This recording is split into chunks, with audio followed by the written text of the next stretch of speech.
आज हम एक बहुत ही दिलचस्प और बड़े विषय पर बात करने जा रहे हैं। New India.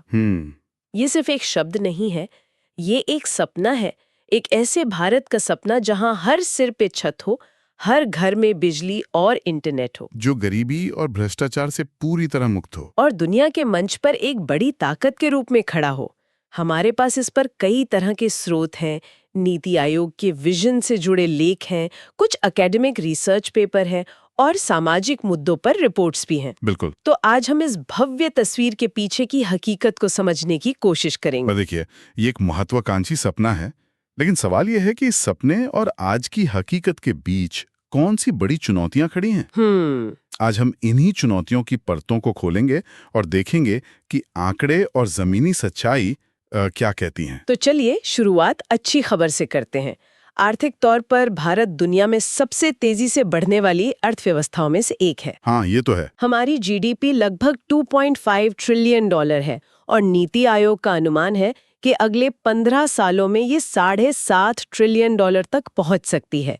ये तो न्यू इंडिया के लिए एक मजबूत नींव लगती है। हाँ, आंकड़े प्रभावशाली हैं, इसमें कोई शक नहीं। लेकिन यहीं पर कहानी का पहला बड़ा विरोधाभास सामने आता है। और वो क्या है? और वो है असमानता।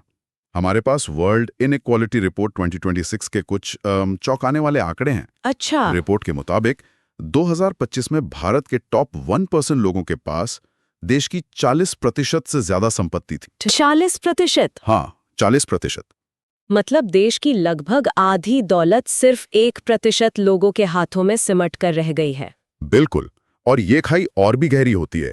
रिपोर्ट आगे कहती है कि देश के टॉप 10% लोग 65% संपत्ति के मालिक थे। और बाकी 90% आबादी? और सबसे नीचे की जो 50% आबादी है, यानी देश की आधी जनसंख्या, हाँ, उसके हिस्से में राष्ट्रीय आय का सिर्फ 15% आया। इसका मतलब तो यही हुआ कि विकास का जो फायदा है वो ज्यादातर कुछ ही लोगों तक सिमट कर रह गया है। ठीक यही बात। हमारे एक स्रोत में कवि दुष्यंत कुमार की पंक्तियां हैं जो इस पर बिल्कुल फिट बैठती हैं। कौन सी? तुम्हारी फाइलों में गांव का मौसम गुलाबी है, मगर ये आंकड़े झूठे हैं, ये दावा किताबी है। वाह। तो ये दिखाता है कि कागज पर जो तरक्की दिख रही है और आम आदमी की जिंदगी में, उसमें एक बहुत बड़ा फासला है। तो ये तो हुई नींव की बात। अब बात करते हैं भारत की सबसे बड़ी ताकतों में से एक, हमारी युवा आबादी की। हाँ, डेमोग्राफिक डिविडेंड। बिल्कुल।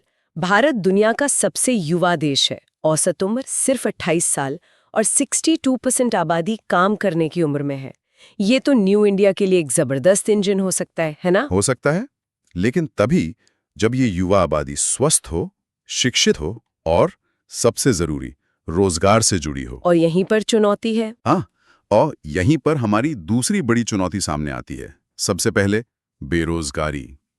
एक स्रोत बताता है कि भारत में 3 जॉब डेफिसिट है। 3 जॉब डेफिसिट, ये क्या है? थोड़ा आसान शब्दों में बताइए। इसका मतलब है 3 स्तरों पर नौकरियों की कमी। पहला, कुल रोजगार में कमी, मतलब पर्याप्त नौकरियां ही नहीं बन रही हैं। ठीक है। दूसरा, अच्छे रोजगार की कमी, मतलब जो नौकरियां हैं भी उनमें अच्छी तनख्वाह या सुरक्षा नहीं है। और तीसरा, महिलाओं के लिए रोजगार की कमी। बिल्कुल। और हालात यह हैं कि कृषि क्षेत्र में आज भी हमारी लगभग 50% आबादी लगी हुई है, लेकिन उनमें से ज्यादातर प्रच्छन्न बेरोजगारी का शिकार हैं। प्रच्छन्न बेरोजगारी मतलब जहां जरूरत से ज्यादा लोग एक ही काम में लगे हों? हाँ, इसे ऐसे समझिए कि एक खेत में अगर 2 लोगों का काम है, पर वहां घर के 4 लोग लगे हुए हैं, तो 2 लोग असल में कुछ नया उत्पादन नहीं कर रहे हैं। समझ गए। और अगर रोजगार मिल भी जाए तो स्वास्थ्य का मुद्दा भी तो है। और वो एक और गंभीर तस्वीर पेश करता है। एक स्रोत के मुताबिक ग्रामीण इलाकों के जो सामुदायिक स्वास्थ्य केंद्र हैं, जो हमारे हेल्थ केयर सिस्टम की रीढ़ है, उनमें लगभग 80% विशेषज्ञों की कमी है। 80%? सोचिए, 80%। तो इसका नतीजा क्या होता है? लोगों को अपनी जेब से स्वास्थ्य पर इतना ज्यादा खर्च करना पड़ता है, जिसे आउट ऑफ पॉकेट एक्सपेंडिचर कहते हैं, कि हर साल लाखों परिवार गरीबी में धकेल दिए जाते हैं। बिल्कुल। और ये सिर्फ मतलब आम बीमारियों की बात नहीं है। देश में 10 करोड़ से ज्यादा लोग डायबिटीज जैसी गैर संक्रामक बीमारियों से जूझ रहे हैं। ये तो एक तरह की साइलेंट महामारी है। हाँ, तो सवाल यह है कि अगर हमारी युवा शक्ति ही स्वस्थ नहीं होगी तो वो देश के विकास में योगदान कैसे देगी? तो नींव में दरारें हैं, पिलर पर तनाव है। अब बात करते हैं वैश्विक मंच पर भारत की।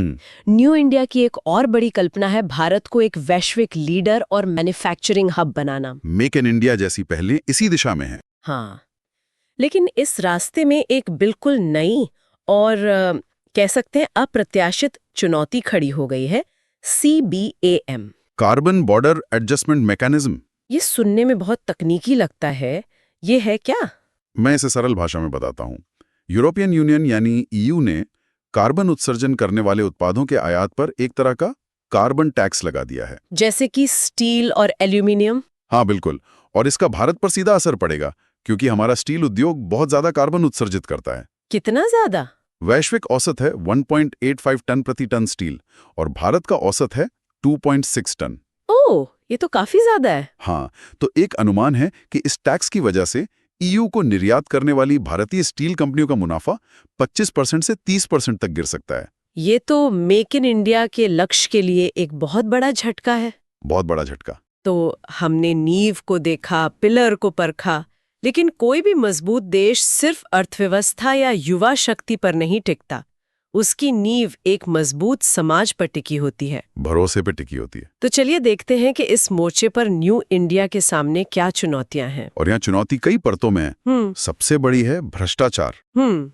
एक स्रोत के मुताबिक 2022 में भ्रष्टाचार के मामले में 180 देशों में भारत 85वें स्थान पर था। ये सिर्फ पैसों का लेन देन नहीं है ना, ये पूरे सिस्टम में भरोसे को खत्म कर देता है। आपने बिल्कुल सही कहा, ये भरोसे को खत्म करता है, चाहे वो नौकरशाही हो, राजनीति हो या मीडिया।